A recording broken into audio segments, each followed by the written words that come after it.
அல்லேலூயா. இந்த நாளிலும் கூட கர்த்தர் நமக்கு அநேக காரியங்களை கொடுத்துருக்கிறாரு. மாறாக அநேக வரங்களை கொடுத்துருக்கிறாரு. ஆனால் இன்றைக்கி நம்முடைய தேவ பிள்ளைகள், கிறிஸ்துவ பிள்ளைகள், ரட்சிக்கப்பட்டவர்கள், ஞானஸ்தானம் எடுத்தவர்கள், அபிஷேகம் பண்ணப்பட்டவர்கள் வரங்கள் இல்லாமல் வாழ்ந்து கொண்டு இருக்கிறார்கள். கர்த்தர் ஆவியின் வரங்களை நம்மளுக்கு கொடுத்துருக்கிறார்.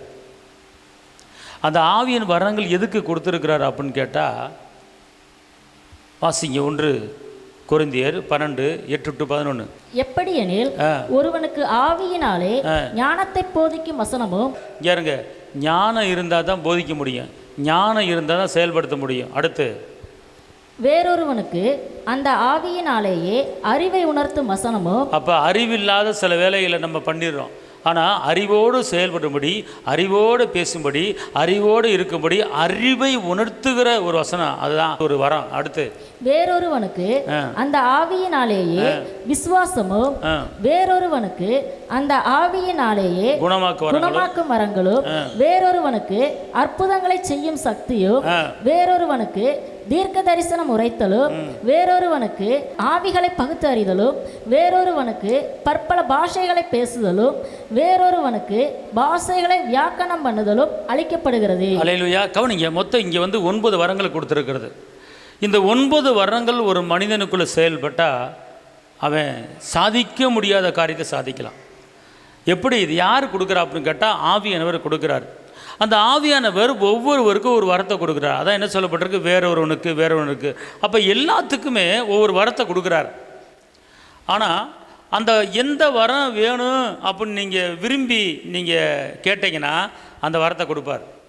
அல்லேலூயா. இப்போ ஒவ்வொருத்தருக்கும் ஒரு வரம், அதாவது எப்படி போட்டிருக்கிற பைபிளில், வேறொருவனுக்கு இந்த ஆவியினாலே, வேறொருவனுக்கு இந்த ஆவியில் அப்படின்னு கொடுத்துரு. அப்போ எல்லாத்துக்குமே கர்த்தர் என்ன செய்கிறாரு, வரத்தை கொடுக்குறாரு. பட் ஆனால் அந்த வரத்தை நீங்கள் என்ன செய்யணும், விரும்பணும், பார்த்துக்கொள்ளுங்க. நீங்கள் வேணால் பாருங்கள், 1 கொரிந்தியர் 14:1 சொல்லப்பட்டிருக்கு, அன்பை நாடுங்கள், தீர்க்க தரிசன வரத்தை என்ன செய்யுங்க, விரும்புங்கள். அப்படி என்ன சொல்கிறாருன்னா, நீங்கள் என்ன வர நீ உனக்குள்ளே செயல்படணும், என்ன வர உனக்கு வேணுமோ அதை நீ என்ன செய்யணுமா, விரும்பணும் அப்படிங்கிறார். என்ன செய்யணும், விரும்பணும். இப்போ என்ன உங்களுக்கு பிடிச்சிருக்கு அப்படின்னு கேட்கும்போது என்ன சொல்கிறீங்க, ஆளுக்கு ஒரு வரம் சொல்கிறீங்க இல்லையா? அப்போ அதே போல் வரத்தை நீங்கள் என்ன செய்யணும், விரும்பணும், பார்த்துக்கொள்ளுங்க. ஓகே, இப்போ நீங்கள் என்ன வரத்தை விரும்புகிறீங்களோ அந்த வரத்துக்கு நீங்கள் ஒரு காரியத்தை செஞ்சீங்கன்னா அந்த வரம் உங்களை தேடி வரும். ஹலோ, நீங்கள் என்ன வரத்தை, 9 வரத்தில் எந்த வரத்தை நீங்கள் விரும்புகிறீங்களோ அந்த வரம் வருவதுக்கு நீங்கள் ஒரு காரியத்தை செய்யணும், அது உங்களுக்கு நடக்கும். கலாத்தியர் 5:22-25. ஆவியின் கனியோ அன்பு, சந்தோஷம், சமாதானம், நீடிய பொறுமை, தயவு, நற்குணம், விசுவாசம், சாந்தம், இச்சையடக்கம், இப்படிப்பட்டவைகளுக்கு விரோதமான பிரமாணம் ஒன்றும் இல்லை. இப்ப கவனிங்க, இப்ப ஆவியின் கனிகள் 9 கொடுக்கப்பட்டிருக்கிறது கலாத்தியர் 5ஆம் அதிகாரத்தில். 1 கொரிந்தியர் 12 சொல்லப்பட்டிருக்கிறது ஆவியின் வரங்கள் 9, கனியும் 9, ஆவியின் வரங்கள் 9. இப்போ நீங்கள் உங்ககிட்டே நான் வரேன். நான் இப்போ ஆவியின் கனியில் 9. இப்போ ஞானத்தை போதிக்கும் வர உங்களுக்கு வேணும்னா, யார் கேட்டது ஞானம்? சரி, ஞானம் கேட்டாளுக்கு நான் சொல்கிறேன். ஞானத்தை போதிக்கும் வரம் உங்களுக்கு வேணும்னா அன்பு இருந்தால் போதும், ஞானத்தை போதிக்க வசனம் உங்களுக்கு வந்துடும். என்ன வரும்? ஆவியின் கனியில் முதல் கனி அன்பு. இந்த முதல் கனி அன்பு உங்களுக்கு இருந்தால் உங்களுக்கு கிடைக்க போகிற கிஃப்ட் என்னன்னு கேட்டிங்கன்னா ஞானத்தை போதிக்கும் வரம். அல்லேலூயா. அப்போ நீங்கள் என்ன செய்யணும், நீங்கள் ஞானத்தின் வரத்தை விரும்புகிறீங்க. அப்போ ஞானத்தின் வரத்தை எப்படி பெற்றுக்கொள்வது அப்படின்னு கேட்டிங்கன்னா, அந்த ஞானத்தின் வரம் உங்களை தேடி வரணும்னா நீங்கள் எப்படி இருக்கணும், நீங்கள் எப்படி நடக்கணும், நீங்கள் எப்படி பேசணும் அப்படின்னு கேட்டால், அன்பு உங்களிடத்தில் இருந்தால் ஞானத்தை போதிக்க வரம் உங்களுக்கு வந்துடும். ஞானத்தை போதிக்கணும், அதாவது ஞானங்கிறது தேவன் சொல்கிறாரு, ஒருவன் ஞானத்திலே குறைவாக இருந்தால் என்னிடத்திலே கேட்க கடவன் அப்படிங்கிறார். ஞானத்தை கேட்க சொல்கிறார். ஆனால் கேட்குறதுக்கு முன்னால் நீ எப்படிப்பட்ட ஒரு வாழ்க்கை வாழணும், எப்படிப்பட்ட சூழ்நிலை இருக்கணும் அப்படின்னு கேட்டால், நீ அன்பாக இருந்தால் ஞானத்தை போதிக்கும் வரம் உன்னை தேடி வரும். அப்போ இந்த ஞானத்தின் வரம் உனக்கு வேண்டுமென்றால் நீ பேச்சில், நடக்கையில், செயல்பாட்டில், குடும்பத்தில், வர்றிடத்தில், போரிடத்தில் நீ அன்பாக இருக்கிறாயா? நீ சாந்தமாக அன்பாய் விட்டு கொடுத்து பேசுகிறாயா? அப்படி நீ அன்பாக நடந்தேன்னா கண்டிப்பான முறையில் உனக்கு ஞானத்தின் வரத்தை கர்த்தர் கொடுத்துருவார். ஓகே, ஒரு அல்லையே சொல்லுவோமா? அடுத்து அறிவை உணர்த்தும் வரம். என்ன வரம்? அறிவை உணர்த்து வரம். சரி, ரைட், ஓகே. இந்த அறிவை உணர்த்து வரம் அப்படின்னு கேட்டிங்கன்னா, அந்த சில பேர் விஞ்ஞானிகளாக இருக்காங்களே, விஞ்ஞானிகள் அறிவாளிகள் இருக்காங்க தெரியுமா, சயின்டிஸ்ட். அப்போ இந்த சயின்டிஸ்ட்லாம் எப்படி மாறுறாங்க அப்படின்னு கேட்டால், இப்போ ஆல்வார் தாமஸ் எடிசன்லாம் இந்த ரேடியோ கண்டுபிடிச்சிருக்கிறாரு. அப்போ இதெல்லாம் கண்டுபிடிச்சிருக்காங்களே, இவங்களாம் எப்படி கண்டுபிடிச்சாங்கன்னு கேட்டிங்கன்னா, அவங்களுக்கு அறிவு இருக்கிறனால. என்ன இருக்குது, நல்ல ஒரு அறிவு, பகுத்தறிகிற அந்த அறிவு இருக்கிறனால இந்த மாதிரி விதவிதமாக ரேடியோ கண்டுபிடிக்கிறாங்க, டிவியை கண்டுபிடிச்சாலாம் கண்டுபிடிக்கிறாங்க. அப்போ இன்றைக்கி அந்த சயின்டிஸ்ட் போல், அந்த விஞ்ஞானி போல் இன்றைக்கி வந்து தேவ பிள்ளைங்க மாறணும்னு ஆசைப்பட்டா, அப்படிப்பட்ட ஒரு அறிவை உணர்த்துகிற, அறிவை எண்ணுகிற அந்த வரம் உங்களுக்கு வேணும் அப்படின்னு கேட்டிங்கன்னா, உங்களுக்குள்ளே என்ன இருக்க வேண்டும் என்று கேட்டால் சந்தோஷம் இருக்க வேண்டும். யாருக்கெல்லாம் சந்தோஷம் இருக்கிறதோ அவங்களுக்கு அறிவை உணர்த்தும் வரம் வந்துவிடும். என்ன செய்யணுமா, நல்லா கவனிங்க. அன்பு இருந்தால் ஞானத்தின் வரம் உங்களை தேடி வரும். ரெண்டாவது, சந்தோஷம் உங்களுக்கு இருந்தால் அறிவை உணர்த்தும் வரம் உங்களை. அறிவுனா அதான் இப்போ நான் சொன்னல சயின்டிஸ்ட், இந்த மாதிரி சில பேர் என்ன செய்வாங்க, அறிவில் நடக்கிறவங்க வந்துடுவாங்க. அப்போ இந்த வரம் வர்றதுக்கு என்ன செய்யணும், நீங்கள் எப்படி நடக்கணுமா, வீட்டில் எப்படி இருக்கணுமா, எப்போ பார்த்தாலும் அழுதுகிட்டு, எப்போ பார்த்தாலும் மூஞ்சி தொங்க போட்டுக்கிட்டு, எப்போ பார்த்தாலும் மூஞ்சி டைட்டாக வச்சுக்கிட்டு, உருன்னு வச்சுக்கிட்டு, ஒரு சிரிக்கிறது கிடையாது, ஒரு கலகலப்பு கிடையாது, மதன்னு இருந்தீங்கன்னா அறிவே வராது. அல்லேலூயா. உங்கள் முகத்தில் ஒரு கலை தெரியணும். உங்கள் முகத்தில் என்ன செய்யணும், ஒரு கலை, ஒரு சந்தோஷம், ஒரு சிரிப்பு உங்கள் முகத்தில் இருக்கணும். எப்போ பார்த்தா அங்கே மூஞ்சி தொங்க போட்டு என்ன செய்ய தெரியல, குழப்பமாக இருக்குது, எப்படி வாழ போகிறதில்ல, ஒன்றுமே புரியல அப்படின்னு சொல்லி இந்த மாதிரி காரியத்தை சொல்லி கவலைப்பட்டுக்கிட்டு, துக்கப்பட்டுக்கிட்டு, நெருக்கப்பட்டுக்கிட்டு இருந்தீங்கன்னா உங்களுக்கு ஒன்றுமே வராது. ஆனால் அந்த பிரச்சனையின் மத்தியிலும் வேதனை மத்தியிலும் நீங்கள் சந்தோஷமாக இருந்தால் உங்களுக்கு கிடைக்கக்கூடிய கிஃப்ட்டு அறிவை உணர்த்தும் வரம். அல்லேலூயா. மூணாவது ஒரு வரம் இருக்கிறது, விசுவாசம். இந்த விசுவாசம் என்பது ஒரு முக்கியமான ஒரு வரம். பார்த்துக்கொள்ளுங்க. விசுவாசங்கிறது ஒரு சில பேர் வந்து ஒரு காரியத்தை ஏசப்பட்ட கேட்டானா கண்டிப்பாக செய்வாருங்கிற உறுதி, நம்பிக்கை கடைசி வரைக்கும் அவங்களுக்கு இருக்கும். ஆனால் வரலைங்கும் போது விட்டுவிட்டு எனக்கான அதை மறந்துடுவாங்க. அது அவிவிசுவாசம். வேதம் சொல்லுகிற, சந்தேகப்படுகிறவன் காற்றில் அடிக்கிற கடல் அலைக்கு ஒப்பா இருக்கிறான். தேவனுடைய வாக்குத்தத்தங்களையும் வரங்களையும் என்ன செய்யக்கூடாது, சந்தேகப்படக்கூடாது. அப்படி என்றால் விசுவாசத்தின் வரம் உங்களுக்கு வேணும்னா, விசுவாசம் இல்லாமல் தேவனுக்கு பிரியமாக இருப்பது கூடாத காரியம். விசுவாசத்தின் வரம் உங்களுக்கு என்ன செய்யணும், வேணும். அந்த விசுவாசம் வரம் இருந்தால் நீங்கள் கேட்ட காரியத்தை கண்டிப்பாக தருவாருங்கிற ஒரு நம்பிக்கை உங்களுக்கு இருந்தால் போதும். விசுவாசம் என்றால் இல்லாதது இருக்கிறது போல அழைக்கிறது. விசுவாசம் என்பது நம்பப்படுகிறவரையும் காணவும் நிச்சயமாக இருக்கிறது. அப்போ இது ஒரு வரம், விசுவாசங்கிறது ஒரு வரம். அப்போ அது விசுவாசம் உங்களுக்கு வர வேண்டும் என்றால் அதுக்கு நீங்கள் செய்ய வேண்டிய ஒரு காரியம், ஆவியின் கனியில் ஒன்று இருக்கிறது, சமாதானம். அல்லேலூயா. யாருக்கெல்லாம் சமாதானம் இருக்கிறதோ, எந்த குடும்பத்தில் சமாதானம் இருக்கிறதோ, அந்த சமாதானம் இருக்கிற இடத்துல, சமாதானம் இருக்கிற வீட்டில் விசுவாசத்தின் வரங்கள் செயல்பட ஆரம்பிக்கும். வீட்டுக்குள்ள அடிக்கடி சண்டை போட்டுக்கிட்டு, முறுமுறுத்துக்கிட்டு, நீ பெரியாளா நான் பெரியாளா அப்படின்னு சண்டை போட்டுக்கிட்டு இருந்தால் அங்கே விசுவாசத்தின் வரம் செயல்படாது. விசுவாசத்தின் வரம் உங்களுக்கு செயல்பட வேண்டும் என்றால் உங்கள் வீட்டுக்குள்ளே, பேசுகிற இடத்துல, வர்ற இடத்துல, போகிற இடத்துல, எல்லா இடத்துல நீ ஒரு சமாதானமான வாழ்க்கை வாழ்ந்தா உனக்குள்ளே விசுவாசத்தின் வரம் வரும்.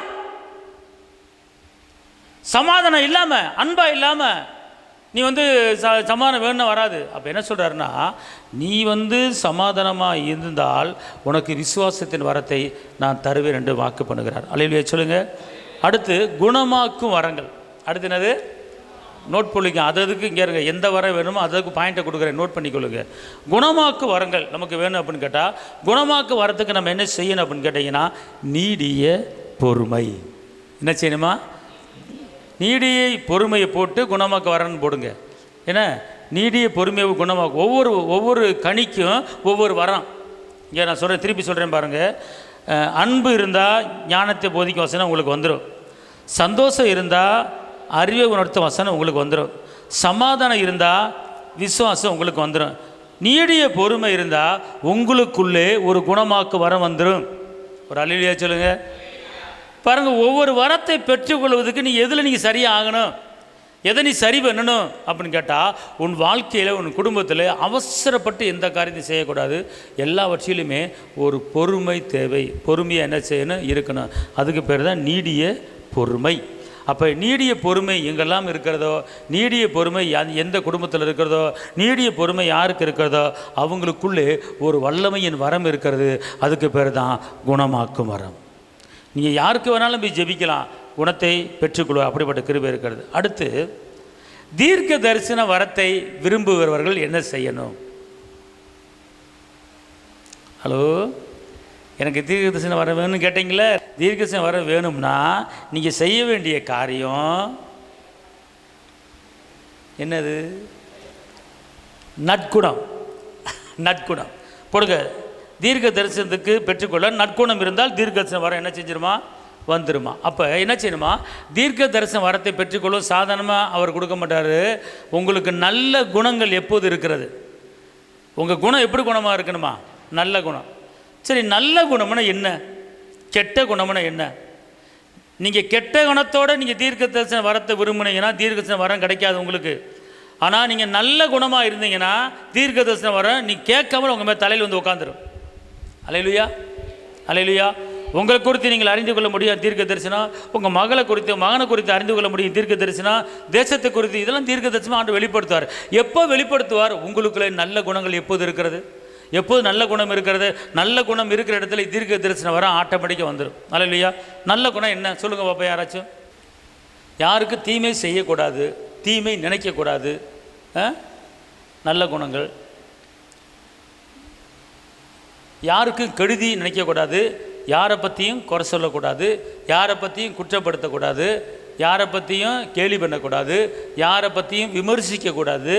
இதெல்லாம் இல்லாமல் இருந்தால் தான் நல்ல குணம். இப்படிப்பட்ட கெட்ட குணங்களை வைத்துக்கொண்டே தீர்க்க இந்த வரம் வேணும் அப்படின்னா அது கிடைக்காது. அப்போ முதல்ல தீர்க்க தரிசன வரத்தை பெற்றுக்கொள்வதற்கு உங்கள் உள்ளத்தில், உங்கள் ஆவியில், உங்கள் ஆத்துமாவிலே நல்ல குணங்கள் இருக்கிறதா என்பதை ஆராய்ந்து பார்த்து நீங்கள் தீர்க்க வரத்தை கேளுங்க, கண்டிப்பாக தருவார். அல்லேலூயா, அல்லேலூயா சொல்லுங்கள். அல்லேலூயா, அல்லேலூயா. ரெண்டாவது, ஆவிகளை பகுத்தறிதல். ஆவியின் கனியில் ஒன்று இருக்கிறது, விசுவாசம் என்கிற ஆவியின் கனி இருக்கிறது. அப்போ ஆவியின் கனியில் 7வது கனி விசுவாசம். அந்த 7வது கனி விசுவாசம் உங்களுக்கு இருந்தால் ஆவிகளை நீங்கள் என்ன செய்ய முடியுமா? பகுத்தறிய முடியும். எப்படின்னு கேட்டால், ஒரு மனுஷன் உங்களை பார்க்க வர்றான். அவன் எந்த நோக்கத்துக்கு வர்றான், எந்த நினப்பில் வர்றான், எந்த சிந்தனையில் வர்றான் அப்படின்னு ஆட்டோமேட்டிக்காக நீங்கள் கண்டுபிடிச்சிட முடியும். அதுக்கு பேர் பகுத்தறிகிறது. பிரித்து பார்க்குறது. இவன் யார், இவன் எப்படிப்பட்டவர், இந்த அம்மா யார் அப்படிங்கிற பகுத்தறிகிற வரம் தான் எல்லா மனிதனுக்கும் கொடுக்குறாரு. அப்போ யாருக்கெல்லாம் விசுவாசத்தின் வல்லமை இருக்கிறதோ, ஆவின் கனியில் விசுவாசமும் ஒரு கனி இருக்கா ஆவின் கனியில். அப்போ ஆவின் கனி விசுவாசங்கிற கனி இருந்தால் உங்களுக்குள்ளே ஆவிகளை பகுத்தறிகிற வரம் என்ன செஞ்சிருமா? வந்துடும். அடுத்து, பற்பல பாஷைகளை பேசுதல். இது ஒரு வரம். பற்பல பாஷை பேசணும்னா நீங்கள் ஒன்று செய்யணும். பல அந்நிய பாஷை பேசுகிறது நல்லது. கர்த்தருடைய வார்த்தை, தூதர்கள் பேசுகிற வார்த்தை, அது விரும்புகிறது நல்லது. அப்போ அந்நிய பாஷை பேச விரும்புகிறவர்கள் ஒரு காரியத்தில் கவனமாக இருக்கணும். அவர்கள் எப்படி இருக்க வேண்டும் என்றால், ஆவின் கனியில் 8வது கனி என்னது? ஆவின் கனியில் 8வது கனி என்னது? சாந்தம். அல்லேலூயா. சாந்தமாக யார் இருக்கிறார்களோ அவர்களுக்கு பற்பல பாஷைகளை பேசக்கூடிய கிருபையை கர்த்தர் கொடுக்குறார். அப்போனா சாந்தம். எப்போ பார்த்தாலுமே முகத்தில் ஒரு கலர் இருக்கணும், ஒரு சாந்தம் இருக்கணும். வெறித்தனமான கோபங்கள், சட்டியை தூக்கி எறிகிறது, கரண்டியை தூக்கி எறிகிறது, கதவை டம்முன்னு போட்டு அடைக்கிறது, இந்த மாதிரிலாம் இருந்தோம்னா இது சாந்த குணம் கிடையாது, அது வேற குணம். அப்போ நீங்கள் என்ன செய்யணும்? வீட்டில், குடும்பத்தில் ஒரு கணவர் ஏதோ பேசிட்டார் வச்சுட்டார் அப்படின்னா டக்குன்னு கரண்டி பறக்கும், டக்குன்னு கதவு டம்மான்னு சாத்துவாங்க, டக்குன்னு சாப்பாடு போட மாட்டாங்க, டக்குன்னு மூஞ்சி இறுக வச்சுக்குவாங்க, டக்குன்னு மூஞ்சி அப்படியே பயங்கரமாக இருக்கும். இதெல்லாம் இருந்துச்சுன்னா சாந்த குணம் இல்லை. அப்போ நீங்கள் பல அந்நிய பாஷை பேச வேண்டுமென்றால் உங்கள் வாழ்க்கையில், உங்கள் நடக்கையில், உங்கள் பேச்சில் எல்லாவற்றிலும் என்ன இருக்க வேண்டும்? சாந்தம். சாந்தம்னா என்னது? அமைதி. அமைதி. ஒரு கோபம் இல்லாத ஒரு வாழ்க்கை, எரிச்சல் இல்லாத ஒரு வாழ்க்கை, சண்டை இல்லாத வாழ்க்கை, விட்டு கொடுத்து வாழ்கிற வாழ்க்கை, தாழ்மையான வாழ்க்கை, இரக்கமான வாழ்க்கை. ஓகே, டேக் இட் ஈஸி, பரவாயில்ல அப்படிங்கிற ஒரு வாழ்க்கை தான் சாந்தம். இப்படிப்பட்ட சாந்தமான வாழ்க்கை யாருக்கு இருக்கிறதோ அவர்கள் பரலோகத்தில் பேசுகிற தேவ தூதர்கள் பேசுகிற அந்நிய பாஷையை அவர்கள் பேசுவார்கள். ஆமென், அல்லேலூயா. அப்போ நீங்கள் ஒரு காரியத்தை செஞ்சால் தான் அந்த வரம் உங்களுக்கு கிடைக்கும். கடைசியாக, பாஷைகளை வியாக்கியானம் பண்ணுதல். அந்நிய பாஷையில் பேசும்போது அந்த பேச்சுக்கு உண்டான தமிழ் அர்த்தத்தை பெற்றுக்கொள்வது அது ஒரு வரம். ரம் கிளாத்தா சீம் மாதோரபா, எலும்பு எலும்பு சியோனே மாகா ரதுரபா, கர்த்தர் உன்னோடு இருக்கிறார், எனக்கு விரோதமாக எலும்புகிறார். இப்படி சொல்கிறோமே, ஒரு அந்நிய பாஷை பேசிட்டு அதுக்கு தமிழ் அர்த்தம். அப்போ இது கூட ஒரு வரம் தான். இப்போ யாராச்சும் அந்நிய பாஷை பேசினாங்கன்னா அந்த அந்நிய பாஷைக்கு அதுக்குன்னா தமிழ் அர்த்தம் என்ன அப்படிங்கிறது நீங்கள் தெரிந்து கொள்ள முடியும், புரிந்து கொள்ள முடியும். அதுதான் பாஷைகளை வியாக்கியானம் பண்ணுதல் 9வது வரம். அப்போ இந்த 9வது வரம் உங்களுக்கு வர வேண்டும் என்றால் 9வது கனி என்ன கனி? இச்சை அடக்கம். ஒரு மனிதனுக்கு ஆசை, இச்சை, இது இவங்க அடக்கி வாழ்ந்தாங்கன்னா கண்டிப்பான முறையில் பாஷைகளை வியாக்கியானம் பண்ணுகிற அந்த அந்த அந்நிய பாஷைக்கு உண்டான அர்த்தத்தை என்ன செய்ய முடியும்? பேச முடியும், சொல்ல முடியும். நல்லா கவனிங்க, ஆவியானவர் சும்மா ஒன்றும் கிடையாது. 9 இப்போ கனியில் ஏன் கரெக்டாக 9 கனியை கொடுக்கணும்? வரங்களை ஏன் கரெக்டாக 9 வரங்களை கொடுக்கணும்? அவர் சொல்லி வச்சிருக்கிறார். இந்த 9 கனியில் நீ சரியாக இருந்தேன்னா 9 வரங்கள் உன்னை தேடி வந்துடும். குறிப்பாக நீ அன்பாக நடந்தேன்னா என்ன வரும்? சரி, சந்தோஷம் இருந்தீங்க என்ன வரும்? சமாதானம் இருந்தீங்க என்ன வரும்? நீடிய பொறுமையாக இருந்தீங்கன்னா, தயவாக இருந்தீங்களா? தயவுனா அற்புதங்களை செய்யும் சக்தி. அல்லேலூயா. தயவுனா என்னது? அற்புதங்களை செய்யும் சக்தி. நீங்கள் தயவாக இருந்தீங்கன்னா அற்புதங்களை செய்யும் சக்தியை நீங்கள் என்ன செய்யலாம்? பெற்றுக்கொள்ள முடியும். அதாவது உங்களுக்கு அற்புதங்களை செய்கிற ஒரு சக்தி உங்கள் வாழ்க்கையில் அற்புதம் நடக்கணும் அப்படின்னு கேட்டிங்கன்னா நீங்கள் ஒரு காரியத்தை செய்யணும். தயவுனா நீங்கள் தயவாக நடந்தீங்கன்னா அற்புதங்களை செய்யும் சக்தியை நீங்கள் பெற்றுக்கொள்ள முடியும். அல்லேலூயா. அப்போ தயவு உங்களுக்குள்ளே இருக்கணும். தயவு இருந்தால் அந்த தயவுங்கிறது 5வது கனி. தயவுங்கிற 5வது கனி. 5வது என்னது? அற்புதங்களை செய்யும் சக்தி. மொத்தம் 9 ஆச்சா? 9 இல்லையா? இப்போ திருப்பி முதல்ல சொல்கிறேன் பாருங்கள். அன்பு இருந்தால் என்ன வரும்? சந்தோஷம் இருந்தால் என்ன வரும்? சமாதானம் இருந்தால் என்ன வரும்? நீடிய பொறுமை இருந்தால் என்ன வரும்? தயவாக இருந்தால் என்ன வரும்? நற்குணம் இருந்தால் என்ன வரும்? விசுவாசம் இருந்தால் என்ன வரும்? சாந்தமாக இருந்தால் என்ன வரும்? இச்சை அடக்கமாக இருந்தால். இப்போ இந்த 9 வரத்தில் எது உங்களுக்கு ரொம்ப பிடிச்சிருக்கு, எதை விரும்புகிறீங்க, அதுக்கு இந்த பக்கம் இருக்கிற காரியத்தை செய்யணும். அல்லேலூயா. இப்போ பற்பல பாஷைகளை பேசுன்னு சொல்லி ஒரு அம்மா சொல்லிச்சு. அப்போ நீ என்னம்மா செய்யணும்? சாந்தமாக இருக்கணும். சாந்தம் இருந்தால் தான் இந்த பற்பல பாஷை வரம் கிடைக்கும். அல்லேலூயா. தீர்க்க தரிசன வரம் பேசுகிறவங்க என்ன கேட்கணும்? நல்ல குணம், அன்பான குணம். நல்ல குணத்தை நீங்கள் வர வச்சிட்டிங்கன்னா உங்களுக்கு தீர்க்க தரிசனம் வர ஆட்டோமேட்டிக்காக வந்துடும். அல்லேலூயா சொல்லுங்கள். நல்லா இருக்கீங்களா? நல்லா இருக்கேன். உங்கள் வேலையை பார்த்துட்டு போ. நல்ல குணம் இல்லை. அப்படி என்றால் நல்லா தெரிஞ்சு கொள்ளுங்க. 9 வரங்களும் 9 கனிகளும் ஆவியானவர் எழுதி வச்சிருக்கிற பவுலடிகளார் மூலமாக இந்த 9 கனிகளை நீங்கள் கரெக்டாக ஃபாலோ பண்ணிங்கன்னா 9 வரங்கள் வரும். 9 கனிகளையும் நம்ம கரெக்டாக ஃபாலோ பண்ண முடியாது. ஃபாலோ பண்ணலாம். அன்பாக இருக்கலாம், சந்தோஷமாக இருக்கலாம், நீடிய பொறுமையாக இருக்கலாம், தயவாக இருக்கலாம், நல்ல குணமாக இருக்கலாம், விசுவாசமாக இருக்கலாமா, சாந்தமாக இருக்கலாம், இச்சடக்கமாக இருக்கலாம். இந்த 9 கனிகளை கரெக்டாக இருந்தீங்கன்னா 9 வரங்கள் தேடி உங்கள் தலையில் உட்காந்துரும். நீ வரங்களுக்கு நீ கெஞ்ச வேண்டியதில்லை, வரங்களுக்கு ஓட வேண்டியதில்லை, வரங்கள் உன் மேலே உட்காந்துரும். அப்படி என்றால் குறிப்பாக நல்லா தெரிஞ்சு கொள்ளுங்க. தீர்க்க தரிசனத்தை வரத்தை விரும்புகிறவர்கள் செய்ய வேண்டிய ஒரு காரியம் நல்ல குணங்கள். இது மாதிரி ஒவ்வொரு வரத்துக்கும் ஒவ்வொரு காரியத்தை செய்து பாருங்கள். வரம் உங்களை தேடி உட்காரும். நம் ஜெபிப்போம். தகப்பனே இயேசு மகாராஜா, ஆவியின் வரங்களை பெற்றுக்கொள்வதற்கு ஆவியின் கனி எங்களுக்கு தேவை. ஆண்டவர், இந்த ஆவியின் கனியோடு நாங்கள் நடக்கும்போது ஆவியின் வரங்கள் எங்களை தேடி வருகிறது. இந்த நாளிலே உடைய மகிமையின் கரம், உடைய கிருபையின் கரம், பலத்தின் கரம், அற்புத கரம் கூட இருப்பதாக வந்திருக்கிற ஒவ்வொரு ஆசீர்வாதத்தை காத்துக்கொள்ளுங்க. இயேசுவின் நாமத்தில் பிதாவே, ஆமென்.